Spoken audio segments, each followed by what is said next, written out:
मेरे मोहतरम अजीज दोस्तों बुजुर्गों, अल्लाह रब्बुल इज्जत का बहुत ही बड़ा फजल और करम, अल्लाह रब्बुल इज्जत ने हम तमाम को हुजूर पाक सल्लल्लाहु अलैहि वसल्लम की उम्मत में पैदा फरमाया और अल्लाह तबारक व तआला का मज़ीद एहसान और उसका करम, अल्लाह तबारक व तआला ने हम तमाम को फितरत इस्लाम पर पैदा किया, उस पर बाकी रखा। अल्लाह ताला से दुआ फरमाए कि अल्लाह की आखिरी सांस तक अल्लाह हमारे ईमान को सलामत रखे, अल्लाह हमारे ईमान की हिफाजत फरमाए और अल्लाह हमारा खातिमा भी खैर फरमाए। अल्हम्दुलिल्लाह बड़ी अच्छी फिक्रों के साथ ये मजमुआ यहाँ पर जमा हुआ है और अल्हम्दुलिल्लाह बड़े अकाबिरीन की तशरीफ लाने वाले हैं, उनकी बातें भी आपके सामने आएंगी।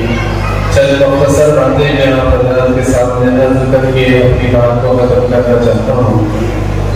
आज के इस फितन के ज़माने में हम अपनी जिंदगियों को गुजारना कैसे है, अब अच्छी तरीके से वो वाकिफ है कि जो ज़माना गुजर रहा है वो फितन का ज़माना है और ऐसे फितनों का ज़माना है कि आदमी को अपने ईमान को बचाकर चलना बड़ा मुश्किल है। हुज़ूर पाक सल्लल्लाहु अलैहि वसल्लम ने इरशाद फरमाया कि एक ज़माना में ये उम्मत पर ऐसा आएगा कि सिर्फ आदमी कहेंगे मुसलमान, सब लोग जानते हैं कि मुसलमान है मगर इस्लाम की जिंदगी में नहीं रहेगा।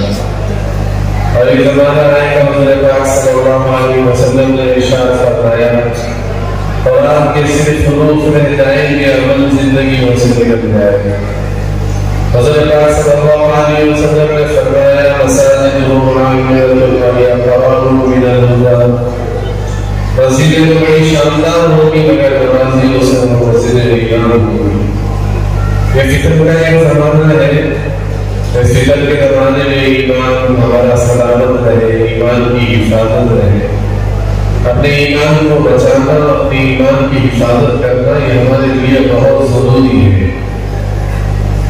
एक बात समझ लीजिए कि दुनिया की जिंदगी गुजर जाएगी और ये जिंदगी आने वाली है वो आखिरत की जिंदगी है और वो जिंदगी हमेशा हमेशा की जिंदगी है, कभी खत्म होने वाली जिंदगी नहीं है।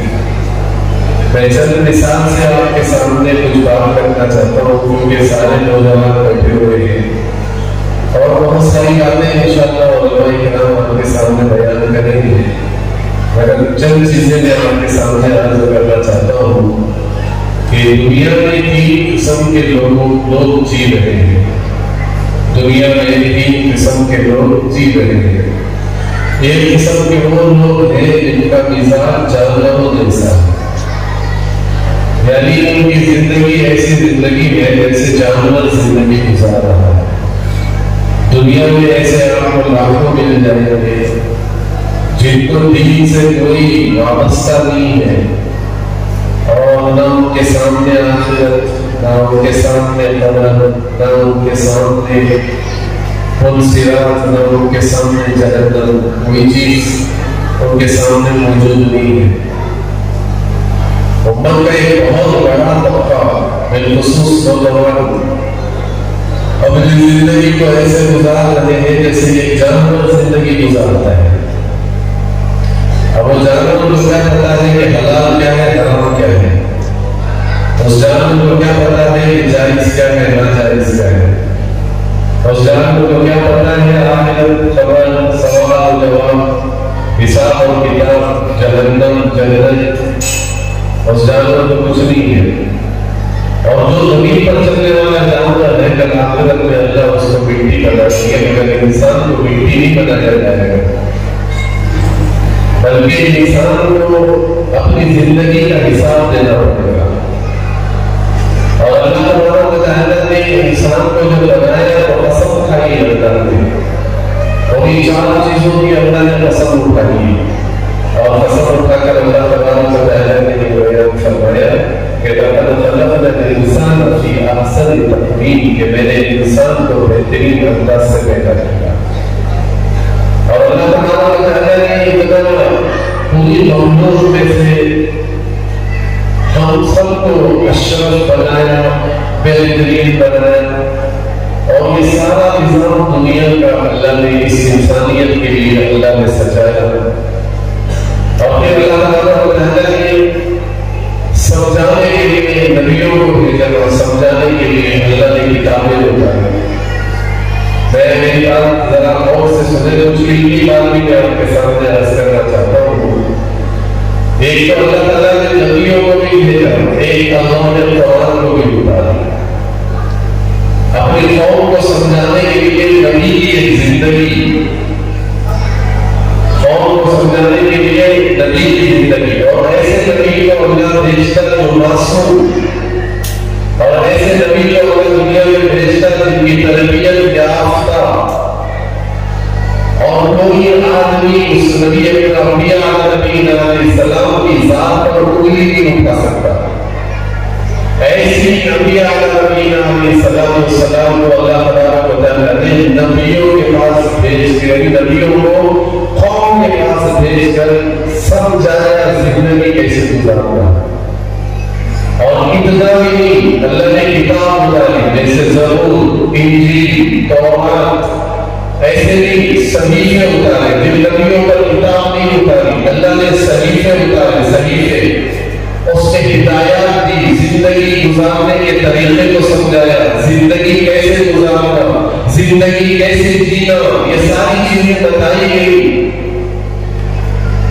और जब अल्लाह ने आखिरी उम्मत जो है, और जब अल्लाह ने आखिरी नबी की उम्मत में अल्लाह तआला ने पैदा फरमाया हमें, और हमारी तरबियत के लिए ऐसे नबी अल्लाह ने भेजे जो तमाम नबियों की सरदारी जिनको मिली, और जिनको इमामुल अंबिया कहा जाता है, जिसको शायद ने कहा है अल्लाह के बाद अगर किसी का मुकाम है तो जनाब मोहम्मद रसूलुल्लाह सल्लल्लाहु अलैहि वसल्लम का मुकाम है। हज़रत जिब्रील अलैहिस्सलाम जब मेराज पर हुज़ूर पाक सल्लल्लाहु अलैहि वसल्लम को लेकर चले, बैतुल्लाह से जब हुज़ूर पाक सल्लल्लाहु अलैहि वसल्लम मस्जिद अक़सा पर पहुंचे, अक़सा के दरवाजों पर खड़े, तो हज़रत जिब्रील अलैहिस्सलाम के सामने तमाम नबियों की जमात खड़ी हो गई। और नमाज पढ़ाने के उन्वान पर नबियों ने कहा, कौन नमाज पढ़ाए?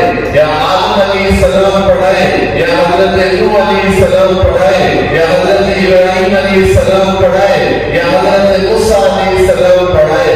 कौन पढ़ाए? हज़रत जिब्रील अलैहिस्सलाम ने अपने चेहरे को आसमान की तरफ और जमीन की तरफ और दाएं बाएं जिहाते सित्ता पर नजर दौड़ाकर हज़रत जिब्रील अलैहिस्सलाम ने फरमाया, नबी जी आगे बढ़िए, आपसे अफजल दुनिया में कोई नहीं है। इतना बड़ा मकाम अल्लाह तआला ने अता फरमाया। और अल्लाह ने ऐसी इस उम्मत के लिए नबी बनाया। और ऐसे नबी आए कि जिनकी जिंदगी क़यामत तक आने वाले एक एक इंसान के लिए नमूना है, एक एक इंसान के लिए, जैसा कि मॉडल कहा जाता है ना अल्लाह के नबी सरकार सल्लल्लाहु अलैहि वसल्लम की जिंदगी, ये सारे नौजवान बैठे हुए हैं, उनके लिए एक और मॉडल है तो जनाब मोहम्मद रसूलुल्लाह सल्लल्लाहु अलैहि वसल्लम, जिनकी जिंदगी ऐसी कि आपने अपनी जिंदगी के अंदर अपनी उम्मत के लिए वो सबक छोड़ा, वो दर्स छोड़ा, वो जिंदगी छोड़ी जिस जिंदगी के ऊपर आपने कदम भी उठाता है के लिए कामयाबी का रास्ता हमवार फरमा देते हैं। और इतना नहीं, दुनिया के अंदर भी कामयाबी मिलेगी और आखिरत के अंदर भी इतनी बड़ी कामयाबी मिलेगी। अल्लाह के नबी सरकार दो आलम सल्लल्लाहु अलैहि वसल्लम ने फरमाया, सुन्नत वाली जिंदगी पर आदमी अमल करने वाला है, कामयाबी या फिर जन्नत और जन्नत के साथ होगा। ऐसे नबी पाक सल्लल्लाहु अलैहि वसल्लम की जिंदगी। और आज इंसानों के बनने के लिए, इंसान की तरबियत के लिए, इंसान को अपने यानी किसी को देखना है, अल्लाह ने ऐसे नबी को दुनिया में भेजा जिनको मैंने कहा इमामुल अंबिया हज़रत अब्दुल्लाह इब्न ज़ुबैर रज़ियल्लाहु तआला अन्हु हुज़ूर पाक सल्लल्लाहु अलैहि वसल्लम की खिदमत में तशरीफ लेकर आए। और आप सल्लल्लाहु अलैहि वसल्लम फजर लगाया था, आपने खून निकाला, कुछ खून निकाला करते थे, तो आपने फजर लगाया, आपका खून निकला, तो आपने एक बर्तन में डाल कर रखा। हज़रत अब्दुल्लाह इब्न ज़ुबैर रज़ियल्लाहु तआला अन्हु फरमाया, अब्दुल्लाह इब्न ज़ुबैर जाओ इसको ऐसी जगह दफन करो कि किसी का कत्ल न पड़े, क्योंकि ये रमज़ान का खून है, और इसको ऐसी जगह दफन करो कि किसी का पैर होना न पड़े। हज़रत अब्दुल्लाह इब्न ज़ुबैर गए, थोड़ी देर के बाद वापस आ गए। बहुत देर लगा तो हुज़ूर पाक सल्लल्लाहु अलैहि वसल्लम ने फरमाया, अब्दुल्लाह इब्न ज़ुबैर आपने इतना जल्दी कहां दफन कर आते हैं? तो अब्दुल्लाह इब्न ज़ुबैर रज़ियल्लाहु तआला ने फरमाया, अभी ऐसी जगह दफनाया वो किसी का पैर नहीं लगेगा। हुज़ूर पाक सल्लल्लाहु अलैहि वसल्लम ने फरमाया, अब्दुल्लाह इब्न ज़ुबैर बताओ कहां दफनाया है? मुस्कुराते हुए फरमाया, नबी जी मैंने वो पी लिया। आप सल्लल्लाहु अलैहि वसल्लम ने फरमाया, मेरे खून का कतरा जिसके जिस्म पे गिर जाए जहन्नम की आग हराम है। ऐसे नबी अल्लाह ने उम्मत की इस्लाह के लिए, उम्मत की तरबियत के लिए, उम्मत की इस्लाह और उम्मत की तरबियत के लिए अल्लाह के नबी पाक सल्लल्लाहु अलैहि वसल्लम को अल्लाह तबारक व तआला ने मबूस फरमाया। फिर अल्लाह तबारक व तआला ने उम्मत की हिदायत के लिए, उसकी इस्लाह के लिए, उसकी तरबियत के लिए अल्लाह ने कुरान उतारा। अल्लाह ने सारी किताबों को किताबुल्लाह कहा, ज़बूर उतारी कहा किताबुल्लाह, इंजील उतारी कहा किताबुल्लाह, इंजील उतारी कहा किताबुल्लाह। और इसी तरीके से जो किताबें उतारी अल्लाह ने उसको किताबुल्लाह कहा। जब अल्लाह ने कुरान उतारा, क़यामत तक आने वाले इंसानों को समझाने के लिए कह दो नबी जी ये किताब भी है और मेरा कलाम भी है। अल्लाह ने कहा कुरान कलामुल्लाह भी है और ये कुरान किताबुल्लाह भी है। और आगे अल्लाह ने फरमाया, ओ इंसानों, अगर तुम्हारी तरबियत और इस्लाह मेरी इस किताब में छुपी हुई है, और अल्लाह ने शुरू की सूरत में सूरह बकरा के अंदर जैसा कि अलिफ लाम मीम ज़ालिकल किताबु ला रैब फीह, अल्लाह ने फरमाया सुना दो क़यामत तक आने वाले इंसानों को ये मेरी किताब में कोई शक और शुबा की गुंजाइश नहीं है। शक करोगे मेरी किताब पर, अगर शक करोगे तो ईमान से निकल जाओगे। हज़रत अबू बकर रज़ियल्लाहु अन्हु, मैं आपको समझाना चाहता हूँ, हमारे सामने कुरान है, हमारे सामने नबी की जिंदगी है। इससे बड़ी जिंदगी गुजारने के लिए कौन सी चीज चाहिए हमें? कौन सी चीज चाहिए? ऐसा कुरान उतारा जिसमें शक और शुबा की गुंजाइश नहीं, ऐसे नबी को भेजा जिनको इमामुल अंबिया बनाया और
मगर वही हज़रत अली को सवाल करने वाले ने सवाल किया, ये बताइए कि सबसे बड़ा आलिम कौन है? तो यूं फरमाया अगर सहाबा की जमात में किसी को आलिम कहा जाता है तो वो हज़रत अबू बकर रज़ियल्लाहु अन्हु।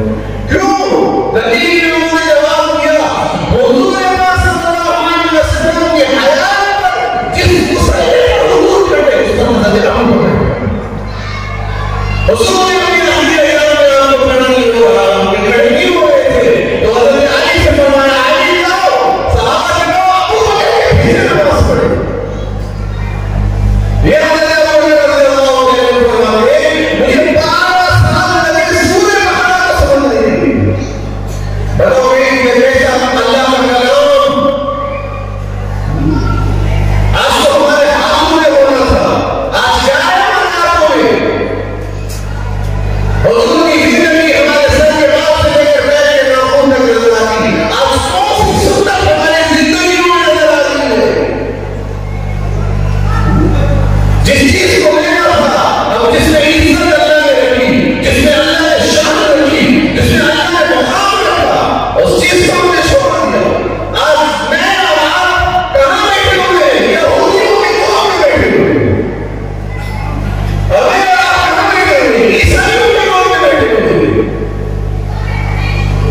बताओ कलाम में समझने के लिए इतने साल 12 साल सूरह बकरा समाप्त हुआ। हज़रत उमर रज़ियल्लाहु अन्हु फरमाते सूरह बकरा के समझने में हज़रत उमर रज़ियल्लाहु अन्हु फरमाते 18 साल लगे। कौन है हज़रत उमर रज़ियल्लाहु अन्हु? हमारा पढ़ना आसान है, एक-एक आयत पर अल्लाह क्या समझाना चाहते हैं। अरे हिम्मतों का दरवाजा अल्लाह ने कुरान में रखा है। हिम्मत का दरवाजा अल्लाह ने कुरान में रखा है। हज़रत उमर के 18 साल हालांकि हज़रत उमर तो ऐसे जिनके बारे में इतना लिखा है, ज़मीन पर कहा अल्लाह ऐसा हो जाए उतारा कुरान कर दो। आए होते हुजूर पाक सल्लल्लाहु अलैहि वसल्लम ने फरमाया अगर मेरे पास कोई नबी होगा अल्लाह उमर को नहीं बनाता। आज समझ में नहीं आया तो मुझे तो आपको समझ में नहीं आया।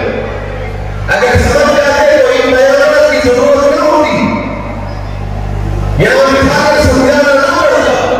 हमारे अल्लाह वाला फरमाया करते थे कब्रिस्तानों से बड़ा कोई आलिम है? अरे तो कब्रिस्तान तुम्हारे बस्तियों में है, तुम्हारे गांव के अंदर जो कब्रिस्तान है उससे बड़ी इस्लाह करने वाली कोई जगह है? उलमा ने कहा है कि इस्लाम का इतना बड़ा रास्ता, क्या तुम मैयतों को नहीं देखते? क्या तुम्हारे घर में मैयत नहीं हुई? क्या कफन पहनाना नहीं देखा? हुस्न देना नहीं देखा? कैसे मुर्दा पड़ा रहता है, मोहताज है, और हमारे फिर ये हाथ उठाना भी नहीं होगा। अगर हाथ उठाना नहीं है तो नहीं उठा सकता। आपकी मुआज़िन उसे पलटाना भी है, पैर उठाता है, हाथ उठाता है, इनके लिए बस उस तख्ते पर पड़े रहते हो। अरे वो जिंदगी जब याद हो इससे बड़ी कोई इस्लाम जगह है?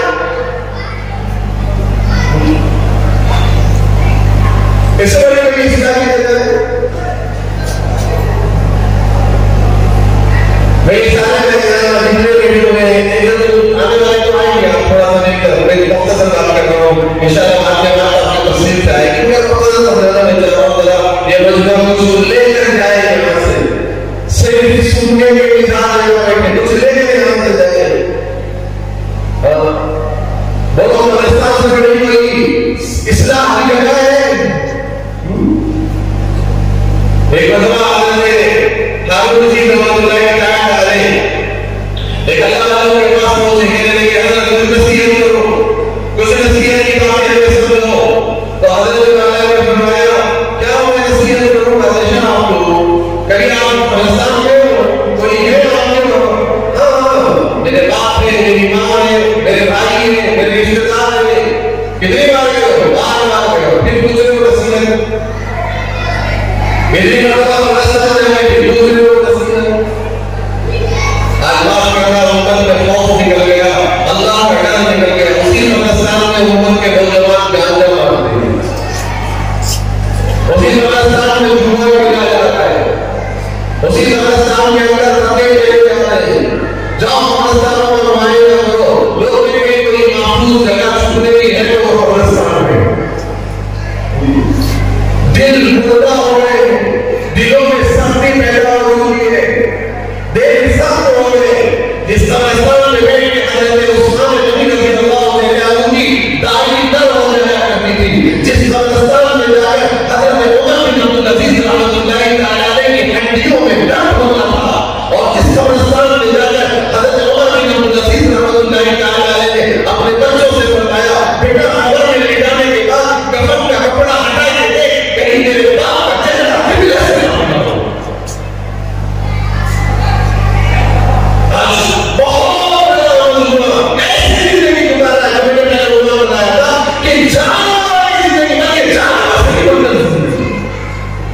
हमसे वो तरीका जानवर बेहतर है। कुरान में अल्लाह ने घोड़े की कसम खाई, वल आदिया ज़बहन वल मुरिया क़दहन वल मुरिया किस्बा। अल्लाह ने कुरान में कसम खाई है घोड़े की। वो घोड़ा कैसा मालिक दरवाजा खोलता है, वो बैठा होता है, वो उठ जाता है, मगर आपका मुसलमान नमाज के लिए खड़ा होता है। वो सब मालिक होने से लेकर अब तक बैठे हुए इतनी नमाजें हमारी छूटी। कभी ऐसा हुआ कि क्या चेहरा दे जाऊंगा हुजूर के सामने, क्या चेहरा दे जाऊंगा अल्लाह के सामने। लेकिन अल्लाह वालों की एक औरत को नजर पड़ी, गौर से सुनो वालों, लेकिन अल्लाह वालों की नजर एक औरत पर पड़ी, वो भी चेहरा उठा लिया और उड़ गई, चेहरा नीचे कर लिया और फिर जिंदगी भर तक सर को नहीं उठाया। किसी ने पूछा कब तक नहीं उठाओगे, तो फरमाया ये आम को बचा कर रखा हूं, ये आम ना करे, क्योंकि ये आम को मुझे अल्लाह की दीदार करनी है। कभी आए अल्लाह की ऐसी मोहब्बत, कभी आए ऐसा अल्लाह का शौक, कभी आए ऐसा अल्लाह का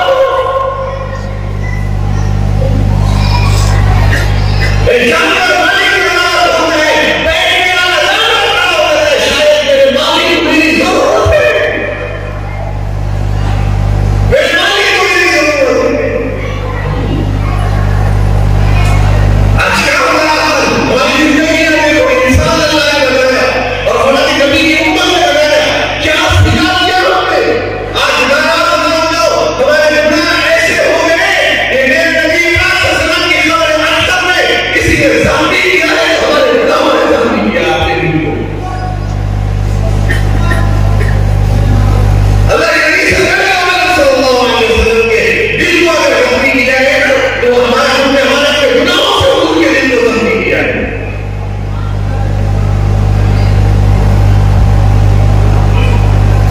आज आए हैं आपकी जिंदगी को बदलने के फैसले ले जाए कि मैं मोहम्मद की इज्जत के लिए लूंगा, मोहम्मद की इज्जत के लिए लूंगा। ये फैसले लेने की जगह है बस कि हमने अपनी जिंदगियों को ख्वाहिशात पर गुजार ली, गुनाहों पर गुजार ली, मनफेरी पर गुजार ली। लेकिन आज के बाद रब सारी जिंदगी बनाऊंगा, ऐसी जिंदगी बनाऊंगा, कदम उठाऊंगा तो ये सोच कर उठाऊंगा कि इस मेरे कदम पर मेरा अल्लाह राज़ी है। फिर देखो इज्जत वाले होंगे, फिर अल्लाह को माफ देगा, फिर इज्जत वाले होंगे। आज हमारे लोग इतना दिल सख्त कर दिया। मैं फलस्तीन की बात करके बताता हूँ, बाप की लाश है, बेटी बेटी के सराहने आंख बंद करती हुई और अफरानी वो बच्ची अपने बाप से कह रही है, अब अपने फख्र में आप शहीद हुए हो, इंशाअल्लाह वो खून मैं नहीं पीऊंगी।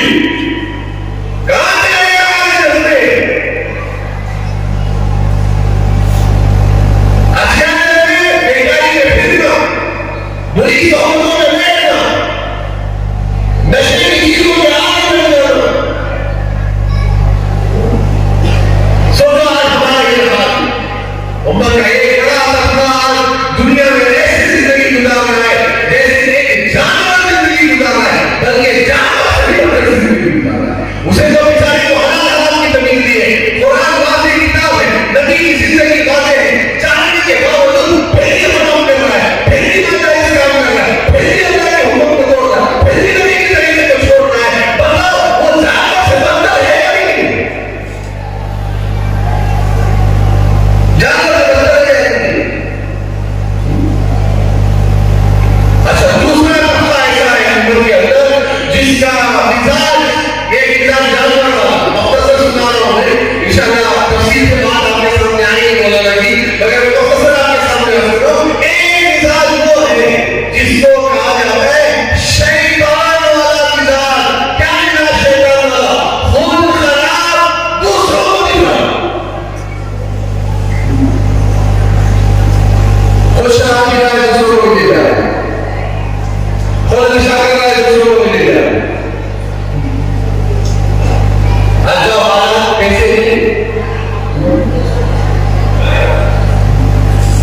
एक एक्सीडेंट हुआ मैसूर और बेंगलुरु के दरमियान में, 7 आदमी इंतकाल हो गए, 7 भी बचा नहीं हुए, उसमें एक भी नहीं बचा।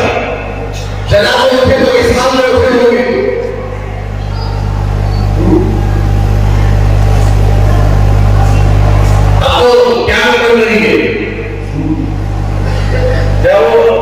दोस्त, फ्रेंड सर्कल और पता नहीं क्या क्या चीजें, अल्लाह अकबर, खुद और क्या है दूसरों को भी जवाब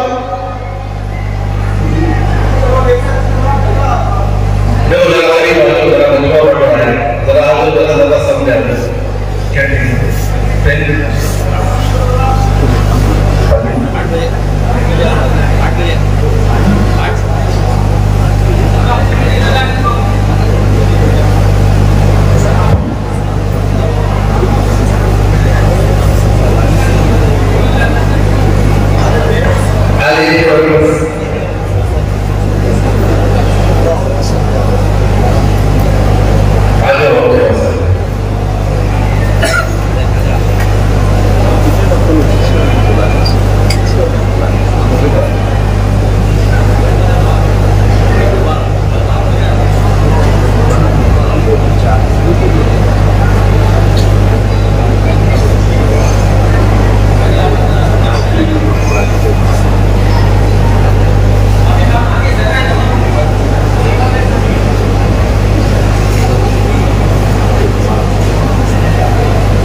कि जो माँ बाप इज्जत के लिए अपनी पगड़ियां उठाकर जमीन पर नीचे रख रही है।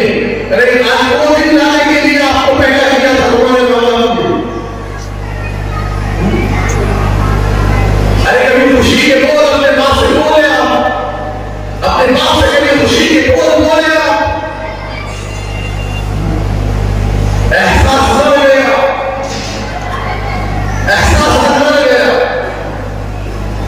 नशा करके बाप के समझने लगा, बाप लोगों की बात करने लगा है, मेरा बच्चा नशा कर रहा है, आज ही नहीं गया है, तो तेरी ना होगा इस्लाम का, कहाँ भेजा जाए इसे, क्या किया जाए, मस्जिद के इमाम के पास होता है, क्या शर्मिंदगी से किसी को बाप निकाले किसी करके उसी बाप के सामने बैठा है।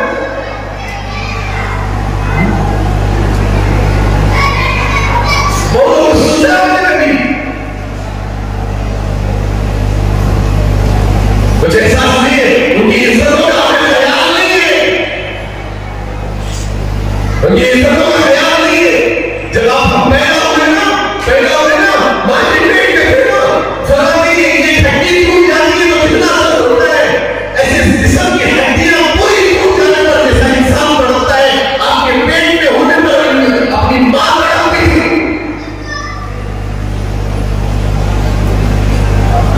अब जब आए तो हिंदी में आए, जवानी का कदम रखा, माँ को खुश रखो, जवानी का कदम रखा, बाप को मुस्कुराता देखो, ये वो बाप था इसने बड़ा बनाने के लिए इसने क्या करने किया, कितना खून बहाया, कितना पसीना बहाया, कितनी जिंदगी अपनी ले अपनी जिंदगी को उसने दांव पर लगा दिया, खुद कपड़े नहीं लेना। जब आप दुनिया में जब पैदा हुए तो अपना लिबास नहीं लेना, 200 का कपड़ा पहनता, 1000 का कपड़ा आपको निकलता मेरा बच्चा सोचते, क्या आपने लोगों ने अपने आदमी ने बाप की इज्जत की।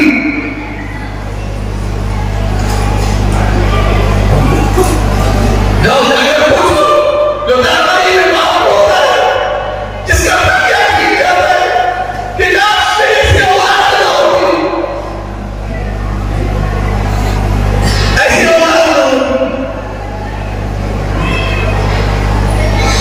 कितने मतलब आओगे नशा करके अपने माँ बाप को, कितने मतलब आओगे अपने माँ बाप को बेहया नहीं काम करके। बताओगे एक बाप का आंसू निकाल कर खुश हो जाओगे पूरी जिंदगी। माँ के आंसू से जो धनिया भीगी है, क्या तुम्हारी जिंदगी में तुम खुश रहोगे?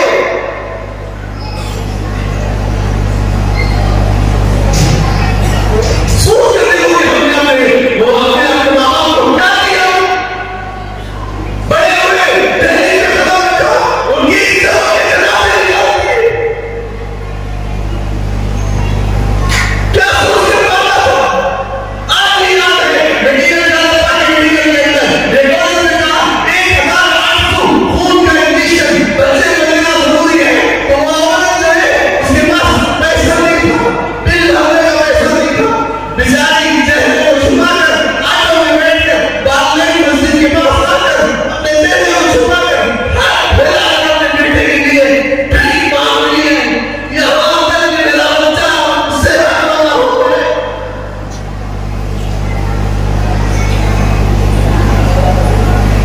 क्या किया आपने अपने माँ के बाप के साथ, क्या एहसान का सलूक किया आपने?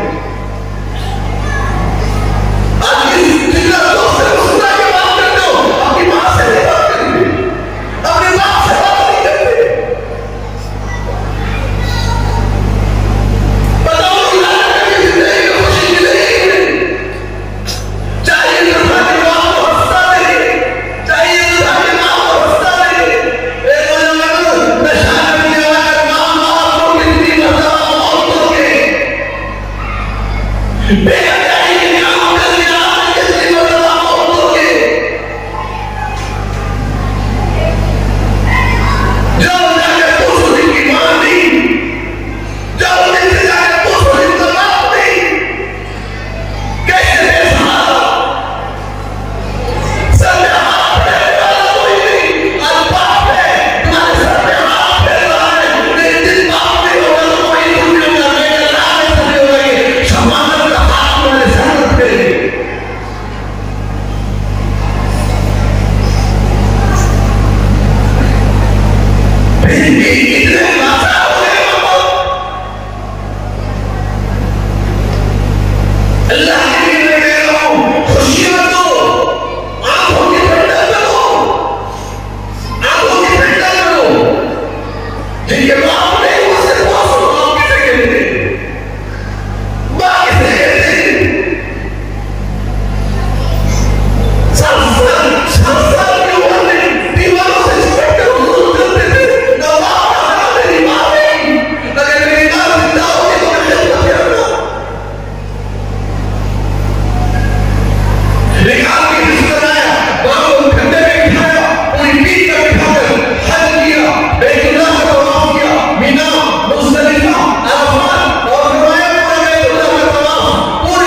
नशे में होने की वजह से पैरों में बैठी रोटी के मारे वो दिन क्यों ला रहे हो? क्यों ला रहे हो दिन? कभी सोचा आपके बड़ा करने तो आपने क्या हाल से गुजरा होगा? किसके सामने हाथ फैलाया होगा? किसके सामने जाकर आपको भीख मांगी होगी?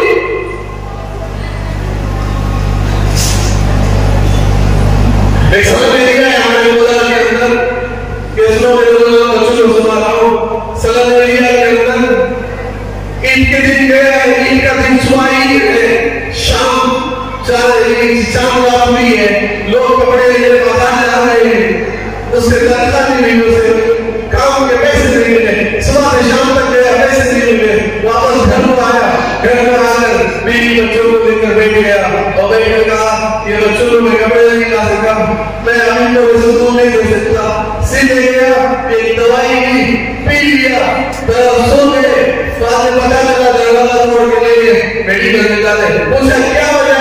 आपने कहा मैं अपने बच्चों को कपड़े नहीं दे रहा।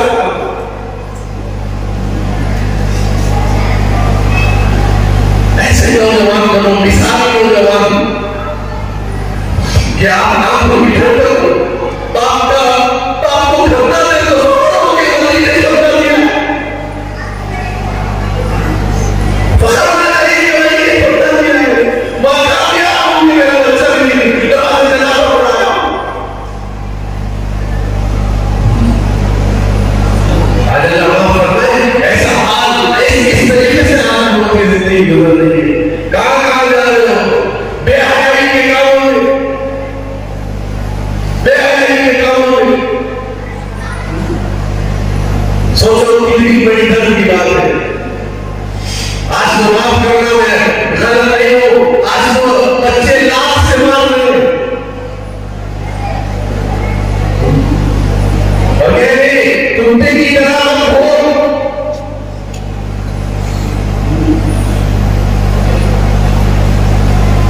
ये सब बेहयाई दशा,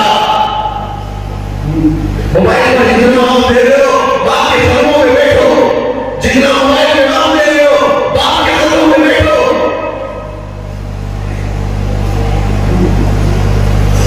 बाप के कदमों में बैठो। ऐसे बच्चे को बोलो कि ये देखकर कैसे से फला की औलाद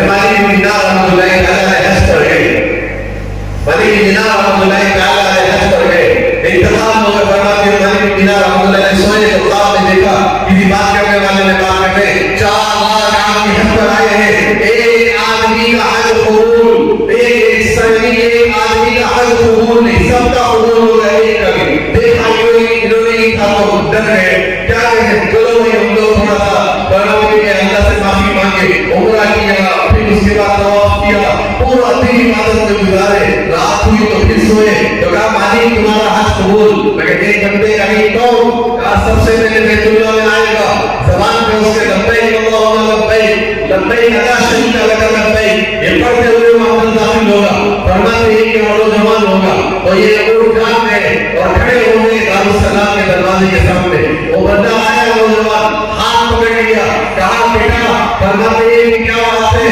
कौन सा गुनाह हो गया जिसकी वजह से तेरा हज कबूल नहीं, कौन सा गुनाह हो गया जिसकी वजह से तेरा हज कबूल नहीं, तो हजरत फरमाया हमारा हज कबूल नहीं, तो उन्होंने उस बच्चे ने कहा हजरत 7 साल से हज करने आ रहा हूँ, मगर 7 साल से यही जवाब मिल रहा है कि ला लब्बैक, तेरा लब्बैक कबूल नहीं, तेरा हज कबूल नहीं, तेरा फर्ज कबूल नहीं, तेरी नफिल कबूल नहीं, तेरा कोई अमल कबूल नहीं, 7 साल से सुन रहा हूँ।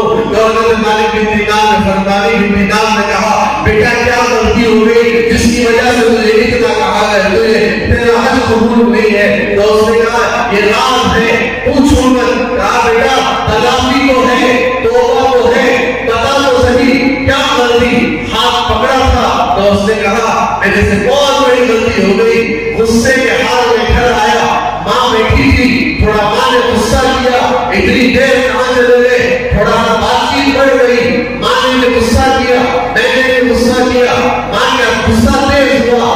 मेरा हाथ उठा, मैंने जोर से मां को मारा, मेरी मां की आंख बाहर निकल गई, मेरी मां की आंख बाहर निकल गई। और मैं बाहर निकल कर आ गया, आज तक नहीं गया, आज तक नहीं गया, दरवाजे में जाता, डर होता, मां हाथ उठा के बदुआ ना कर दे, हाथ उठा के बदुआ ना कर दे, डर हो रहा था, डर हो रहा था। अल्लाह अकबर, मगर नहीं गया। तुम्हारी बिना ने फरमाया, कहाँ है आपकी अम्मा? कहा वो भी हज पर आई, कहाँ इराकियों के डेरे में। मालिक बिना हाथ पकड़ के ले गए डेरे में, मां कुरान पढ़ रही थी। मालिक बिना ने कहा, अम्मा बात करना चाहता हूँ। बैठ गए और जाकर पूछा, अम्मा आपका बेटा कैसा है?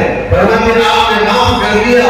तो मालिक बिना उसको देखकर उस बूढ़ी अम्मा ने कहा, बेटा बेटा, जो हर रोज ये दिल कहता है बच्चे को माफ कर दो, आंख रोने लग जाती है, दर्द होने लग जाता है, खामोश हो जाती है वो। कहा मालिक, काश तेरी जगह मेरा बेटा होता, दरबार में हाथ लगाए बैठी थी, आपने शर्म किया होगी।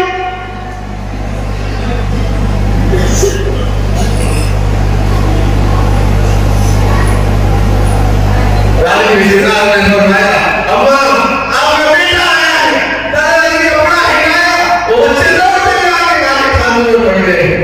जिसने मारा था आंख बाहर निकल गई थी, सीने से लगा लिया।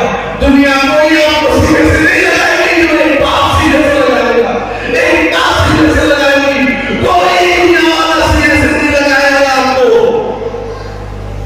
कोई सीने से नहीं लगाएगा आपको, कोई सीने से नहीं लगाएगा।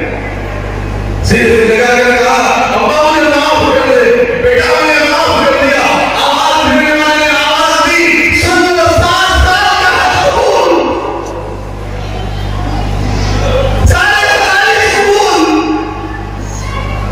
मां ने कहा, हाथ दिए, बेटा तेरा हाथ कहाँ? अम्मा मार रही है, चाकू से हाथ काट लिया, तब भी अल्लाह माफ नहीं किया। जाओ ये नौजवानों को कहता हूँ, जाओ माफी मांगो, एक अच्छी सादी जिंदगी जियो, शैतान वाले मिजाज से जिंदगी ना जियो, जानवर वाले मिजाज के साथ जिंदगी ना जियो, बल्कि तीसरी चीज बयान करवाई, वो मिजाज वो है कि ईमान वाले मिजाज के साथ जिंदगी जियो, ईमान वाले मिजाज के साथ जिंदगी जियो। हमारा मिजाज दीन का बने, हमारी 24 घंटे की जिंदगी अल्लाह के अहकाम जनाब मोहम्मद रसूलुल्लाह सल्लल्लाहु अलैहि वसल्लम के दरबार में आ जाए। ये अपनी जिंदगी को इस तरीके से बनाए, अपनी जिंदगी को पाक बना जाए, ऐसी पाक बनाए, ऐसी हया वाली जिंदगी बनाए। बस यही बात लेकर अपनी बात खत्म कर देता हूँ। मैंने पहले परसों ही यहाँ के लिए हमने कहा था, आज की दुआ मजमूआ आ जाए नौजवानों का, नबियों की घराने की 3 चीजें याद रखोगे इंशाअल्लाह। नबियों की घराने की 3 चीजें, आदम अलैहिस्सलाम से लेकर हुज़ूर पाक सल्लल्लाहु अलैहि वसल्लम तक जितने अंबिया तशरीफ लाए, तमाम नबियों की घराने की 3 चीजें थी जो पाबंदी से उनके घरों से चली आ रही थी। वो 3 चीजों में से सबसे पहली चीज, तमाम नबियों के घरानों में पाकी बहुत ज्यादा थी। गोया कि क्या मुराद?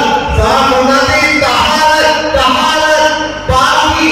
आज तो नौजवानों को पाकी और नापाकी का भी इल्म नहीं है। पाकी और नापाकी का भी इल्म नहीं है। अपनी जिंदगियों में तहारत, पाकी लाए, पाकी हमेशा वजू के साथ रहे।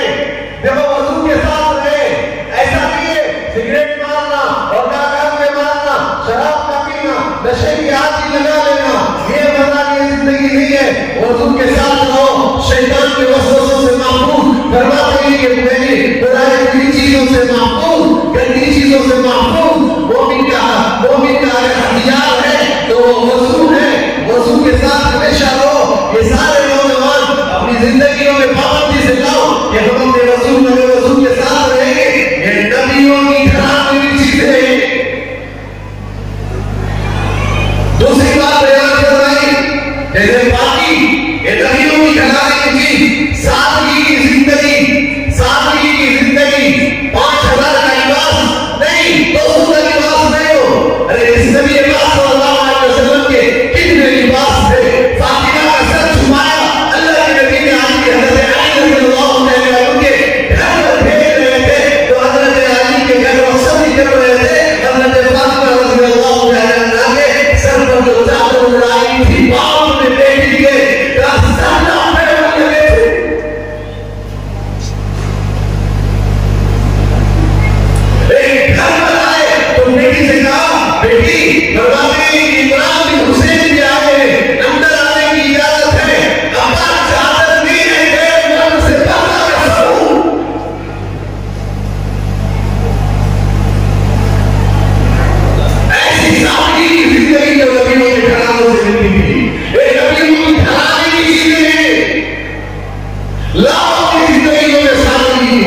मैंने आपके सामने अर्ज कर दी।